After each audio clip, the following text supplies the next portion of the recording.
আজকে আমি একটা নতুন রান্নার রেসিপি নিয়ে এসেছি, ছানার বড়ার তরকারি। ছানার বড়া করে নিয়েছি, ভেজে রেখেছি, আলু সেদ্ধ করা রয়েছে, এখানে জিরে, লঙ্কা, ধনে, কাজু, কিশমিশ সব বাটা রয়েছে, এখানে কাশ্মীরি লঙ্কার গুঁড়ো রয়েছে, শাহি গরম মশলা রয়েছে, তেজপাতা আছে, গরম মশলা রয়েছে, নুন আর হলুদ আছে।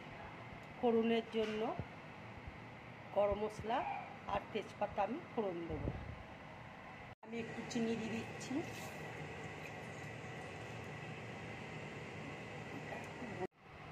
তেল দেখো গরম হয়ে গেছে, আমি চিনি দিয়ে দিয়েছি। চিনিটা ব্রাউন কালার হলে আমি তেজপাতা, গোটা গরম মশলা তেলের মধ্যে ফোড়ন দিয়ে দেবো। দেখো চিনিটা ব্রাউন কালার হয়ে গেছে, এবার আমি তেজপাতা আর গোটা গরম মশলা ফোড়ন দিয়ে দিচ্ছি।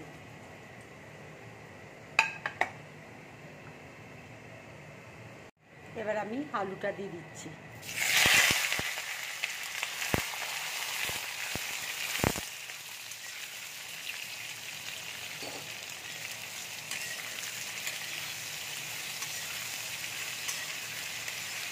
আলুটা একটু ভাজা হলে মশলাগুলো দিয়ে দেবো আমি। আলুটা দেখো আমার ভাজা হয়ে গেছে, এবার আমি হলুদ দিচ্ছি, আন্দাজ মতো নুন দিয়ে দিচ্ছি,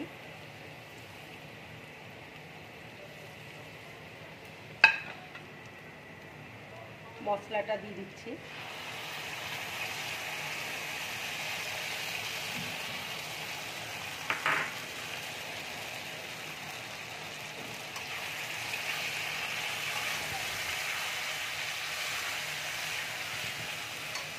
কাশ্মীরি লঙ্কার গুঁড়োটা দিয়ে দিচ্ছি,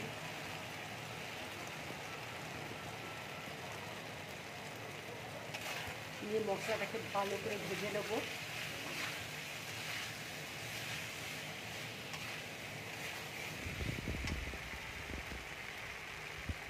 আমার ভাজা হয়ে গেছে, এবার আমি গরম জল করা রয়েছে আমি ঢেলে দিচ্ছি।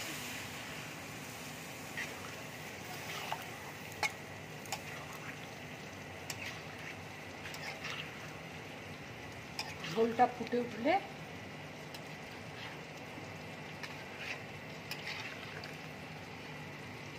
ছানার বড়াগুলো আমি দিয়ে দেবো। ঝোলটা দেখো আমার ফুটে গেছে, এবার আমি ছানার বড়াগুলো দিয়ে দিচ্ছি।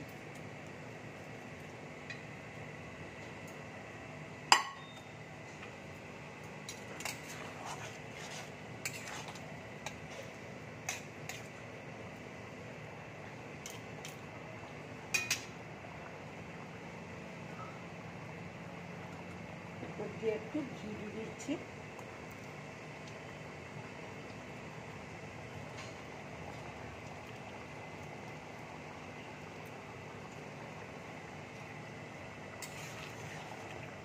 এইভাবে ছানার বড়ার তরকারি করবে, খুব ভালো লাগবে খেতে।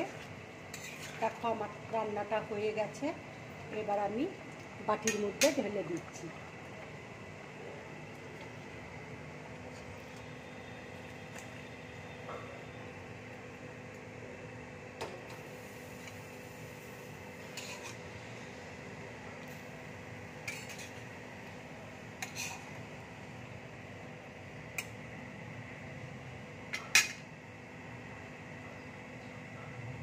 যদি আমার রান্নাটা ভালো লাগে লাইক করবে, শেয়ার করবে আর ড্রিম ব্লগ চ্যানেলটাকে সাবস্ক্রাইব করবে।